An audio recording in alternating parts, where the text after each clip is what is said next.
বাড়ি পার্টিতে যাবার আগে এই প্যাকটি একবার লাগিয়ে নাও। স্কিন থেকে সমস্ত ট্যান দূর করে স্কিনকে কিন্তু কাচের মতো চকচকে করে তুলবে। হ্যাঁ বন্ধুরা, এই 5 টাকার ভ্যাসলিন দিয়ে কিন্তু এই প্যাকটি তোমরা বানিয়ে নিয়ে ব্যবহার করতে পারো এবং কুচকে যাওয়া গুড়িয়ে যাওয়া স্কিনকে কিন্তু টান টান করে তুলতে পারো। তো যাদের স্কিন অনেক বেশি কুচকে গিয়েছে এবং বয়সের ছাপ পড়ে গিয়েছে, সেই স্কিনটা কিন্তু খুব সুন্দর টান টান এবং গ্লোয়িং হয়ে উঠবে। তো বন্ধুরা চলো দেখে নেওয়া যাক কিভাবে আমি এই রেমেডিটা ব্যবহার করছি। তো প্রথমে কিন্তু যারা আমার চ্যানেলে নতুন তারা অবশ্যই আমার চ্যানেলটিকে সাবস্ক্রাইব করে পাশে থাকবে এমনই সুন্দর সুন্দর ভিডিও দেখার জন্য। আর এই ভিডিওটি যদি তোমাদের ভালো লাগে অবশ্যই ভিডিওটিকে একটি লাইক দিয়ে যাবে। তো প্রথমে আমি এখানে গরম জল নিয়েছিলাম, গরম জলের মধ্যে দিয়ে দিয়েছি একটি ক্লিনিক প্লাস শ্যাম্পু। তোমরা এখানে যে কোনো শ্যাম্পু ব্যবহার করতে পারো 1 চামচ পরিমাণ।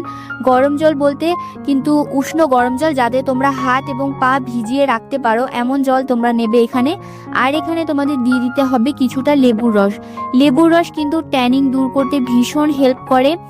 আর শ্যাম্পু কিন্তু হাতে পায়ের নোংরা ময়লাকে খুব ভালোভাবে পরিষ্কার করে। এই ধরো তোমার ঘাড়ে গলায় কোনোই যদি অনেক বেশি কালচে ছোপ পড়ে গিয়েছে, মানে অনেক দিন ধরে জমে থাকলে নোংরাটা যেমন হয় খুব সহজে উঠতে চায় না, সেই জেদ্দি নোংরাকে কিন্তু তোমরা তুলে ফেলতে পারো শুধুমাত্র আজকের এই উপায়টি ব্যবহার করে। তো আমি একটু হাতটা ভিজিয়ে রেখেছিলাম, তোমরা কিন্তু এটা পায়ে করবে এবং ঘাড়ে গলায় সব জায়গায় করতে পারবে। আমি শুধু তোমাদের হাতে করে এখানে দেখিয়ে দিলাম। তো এটা কিন্তু আমি ভালো করে পরিষ্কার করে হাতটা ধুয়ে নিয়েছি। এরপরে আমাদের সে ভ্যাসলিন ফেস মাস্কটা তৈরি করতে হবে। তো এটি তৈরি করার জন্য আমি এখানে নিয়েছি মুসুর ডাল পাউডার, মানে যে মুসুর ডালটা আমরা ঘরে খাই সেই ডালটাই আমি কিছুটা এখানে পাউডার করে নিয়েছিলাম। তো এরপরে আমি এখানে দিয়ে দিলাম 1 চামচের মতো চিনি। ট্যানিং দূর করতে কিন্তু ভীষণ ভালো হেল্প করে এই মুসুর ডালের পাউডার। আর চিনি কিন্তু স্কিনটাকে টান টান করবে, স্কিনের কোলাজিনটাকে কিন্তু বুস্ট করবে। তো এখানে আমি দিয়ে দিলাম চিনি 1 চামচ দিয়ে দেওয়ার পরে দিয়ে দিচ্ছি কিছুটা হলুদ গুঁড়ো। তো এখানে আমি 1 চিমটি মতো হলুদ গুঁড়ো দিয়েছি। তোমরা যদি রান্নার হলুদ দাও সেক্ষেত্রে আরও একটু মাত্রাটা কমিয়ে দেবে এখানে। তো যেহেতু আমি এখানে কস্তুরি হলুদ দিয়েছি তাই এখানে আমি একটু বেশি দিয়েছিলাম। ভালো করে কিন্তু আমি সবগুলোকে মিশিয়ে নিলাম। তো এরপরে আমি এখানে দিয়ে দিচ্ছি রোজ ওয়াটার। যাদের কাছে রোজ ওয়াটার নেই তারা এখানে নর্মাল জলটাও ব্যবহার করতে পারো। যদি রোজ ওয়াটার থাকে সেক্ষেত্রে কিন্তু অনেক বেশি ভালো হয়, কারণ স্কিনটাকে কিন্তু অনেক বেশি ব্রাইট করে এবং স্কিনটাকে হাইড্রেট রাখে, হেলদি রাখতে হেল্প করে রোজ ওয়াটারটা। এরপরে আমি এখানে দিয়ে দেব কিছুটা গ্লিসারিন। গ্লিসারিনটা অবশ্যই দেবে। আর শীতকালে প্রত্যেকের ঘরে কিন্তু গ্লিসারিন কম বেশি থাকে। এই গ্লিসারিনটা তোমরা কয়েক ফোঁটা এখানে দিয়ে খুব ভালো করে সবগুলো উপাদানকে মিক্স করে নেবে। গ্লিসারিন কিন্তু স্কিন থেকে ড্রাইনেসটা দূর করবে এবং স্কিনটাকে কিন্তু অনেক বেশি ভালো রাখবে। তো দেখো খুব সুন্দর একটা আমি পেস্ট এখানে তৈরি করে নিয়েছি। বাট আমাদের লাস্ট এবং ফাইনাল ইনগ্রিডিয়েন্টসটা এখানে অ্যাড করা হয়নি, সেটা হচ্ছে ভ্যাসলিন, যেটা আমি এখন অ্যাড করে দিচ্ছি। তো এখানে আমি 1/2 চামচের মতো ভ্যাসলিন অ্যাড করে দেব। এটি কিন্তু এই প্যাকটার কিন্তু মেন ইনগ্রিডিয়েন্টস, এটা কিন্তু কেউ স্কিপ করবে না, অবশ্যই কিন্তু ভ্যাসলিনটা এখানে অ্যাড করবে। ভ্যাসলিন কিন্তু আমাদের স্কিনটাকে হাইড্রেট রাখে এবং স্কিনের ময়েশ্চারটাকে লক করে দেয়, স্কিনটাকে কিন্তু নরম এবং সফট করতে সাহায্য করে। তো এখানে ভ্যাসলিন দিয়ে খুব ভালো করে প্রত্যেকটা উপাদানকে আমি মিশিয়ে নিচ্ছি।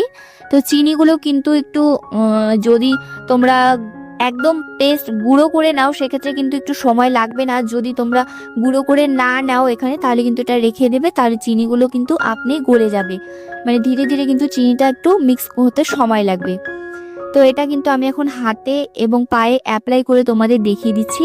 প্রথমে কিন্তু আমি পাটা অফ ক্যামেরা পরিষ্কার করে নিয়েছিলাম, যেহেতু এখানে যে আমি বাটিটায় জল নিয়েছি সেটা একটু ছোট বলে আমি কিন্তু পাটা ডুবিয়ে রাখতে পারছিলাম না, তো তার জন্য আমি এটা অফ ক্যামেরায় করে নিয়েছিলাম।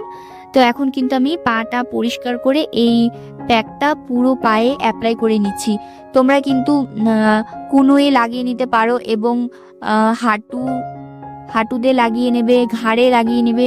তোমরা কিন্তু এটা ফেসে অ্যাপ্লাই করো না, কারণ এটা কিন্তু ফেসের জন্য না, এটা শুধু হাতে পায়ের জন্য। যাদের সামনে অকেশন আছে বা কোনো বিয়েবাড়ি পার্টিতে যাবে তার আগে হাত পাকে কিন্তু নরম এবং কোমল করে তুলতে পারো আজকের এই প্যাকটি ব্যবহার করে। ভীষণই ইজি এবং খুব সাধারণ একটা উপায়। তো আমি কিন্তু এটা হাতে পায়ে লাগিয়ে রেখে দিয়েছিলাম 5-7 মিনিটের জন্য। এরপরে কিন্তু ম্যাসাজ করে করে তুলে নিচ্ছি, কারণ চিনি কিন্তু স্কিনটাকে স্ক্রাব করবে। যেহেতু চিনির দানাগুলো এখানে পুরোপুরি গলেনি, তাই খুব ভালো করে কিন্তু স্ক্রাব করে নিচ্ছি। তো এটা দেখো আমি কিন্তু আস্তে আস্তে কিন্তু হাতে পায়ে একটু মালিশ করে তারপরে কিন্তু এটা তুলে ফেলবো। বন্ধুরা, এইভাবে যদি তোমরা সপ্তাহে একদিন করতে পারো, দেখবে হাত পায়ে ফাটা দূর হয়ে গিয়েছে এবং ড্রাই ড্রাই ভাবটাও কিন্তু দূর হয়ে যাবে।